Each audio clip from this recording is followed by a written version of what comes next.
स्वागत एक बार फिर से आपका। और अब अगले 4 स्टॉक्स। आज ब्रेक बहुत छोटे छोटे हमको लग रहा है, जल्दी जल्दी आ जा रहे हैं लोग मिस करते हैं ना आपको, है ना, मिस करते इसलिए एकदम काट के फटाफट वापस आए।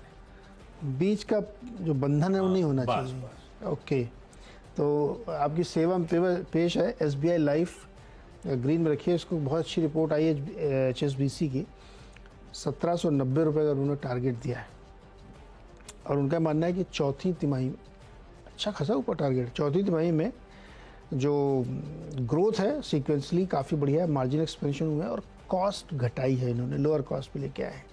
तो Q4 के आधार पर ऐसा लगता है कि नए साल का आगाज़ अच्छा होना चाहिए और यहाँ पे बढ़िया ग्रोथ दिख रहे हैं। वैल्यूएशन उनको लगता है कि 2.2 है FY26 एंटरप्राइज पर शेयर पे, तो ये रखिए ग्रीन में। उसके बाद 7वां स्टॉक जो है, 8वां stock rather, IDFC bank, IDFC first bank कह सकते हैं आप। उस पर JP मॉर्गन की एक रिपोर्ट है न्यूट्रल की, 75 रुपये का टारगेट दिया है इन्होंने, 10 रुपये नीचे। उनका ये कहना है कि 5% इनका प्रॉफिट Q4 में अनुमान से नीचे था। क्यों नीचे था? क्योंकि क्रेडिट कॉस्ट अब ऊपर चली गई है और कोर जो रिटर्न ऑन एसेट्स है उनका वो 1% पे बना हुआ है, एलिवेटेड ऑपरेटिंग एक्सपेंसेस को देखते हुए। तो उनको ये रिजल्ट बहुत मज़ेदार नहीं लगे, इसलिए उन्होंने इसको न्यूट्रल दिया है कि चलो हमारा कोई व्यू ही नहीं है, लेकिन टारगेट 75 का इन्होंने इस पर रखा है। तो ये हो गया 8वां। 9th और 10th स्टॉक में ऑयल कंपनीज को मैं दोबारा रख रहा हूँ, ONGC और OIL को, क्योंकि क्रूड धीरे धीरे इंचअप होके 89 के आसपास पहुँच गया है। बीच में $87 तक आ गया था, लेकिन धीरे धीरे ये गया है और ONGC और OIL के नतीजे बहुत ही बढ़िया होने हैं, इसमें कोई शक ही नहीं, क्योंकि रियलाइजेशन बहुत ज़बरदस्त हुआ है इनका, बावजूद इसके कि बहुत बार इनके ऊपर विंडफॉल टैक्स हायर प्राइसेस पे लगाएंगे, फिर भी कंपनियों ने बहुत पैसे बनाए। आई होप कि रिजल्ट्स बहुत अच्छे आएंगे, मार्केट पसंद आएंगे, इसलिए OIL एंड ONGC 9th और 10th। संपला। अब आइए भाई मेरे अगले दो, तो रिजल्ट्स धांसू लग रहे हैं मुझे। एक है श्री दिग्विजय सीमेंट। ओके, इसका ब्रांड पता क्या है? क्या? कमल सीमेंट।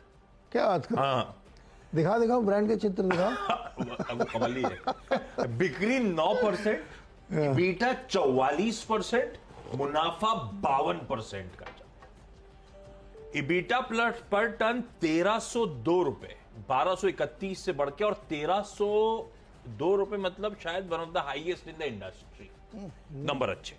शक्ति पंप्स, अब पता नहीं रिजल्ट में क्या क्या भाव में डाइजेस्टेड, रिजल्ट देखिए भाई, 183 करोड़ की आय बढ़ के 609 करोड़ रुपए साल दर साल। इवन Q-on-Q 23% का जंप, मुनाफा 2.5 करोड़ वाला बढ़ के 90 करोड़ रुपए आ गया।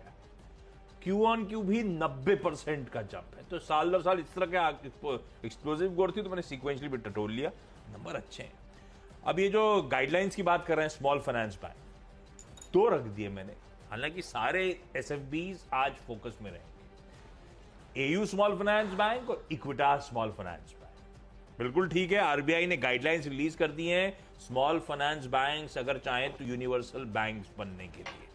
अब उसमें वो ग्रॉस NPA 3% से कम होना चाहिए, नेट NPA 1% से कम होना चाहिए पिछले 2 सालों में, मिनिमम नेटवर्थ 1000 करोड़ रुपए की होनी चाहिए, शेयर्स किसी रिकॉग्नाइज्ड स्टॉक एक्सचेंज में लिस्टेड होने चाहिए, पिछले 2 फाइनेंशियल ईयर्स में मुनाफा कर रहा होना चाहिए, वगैरह वगैरह वगैरह।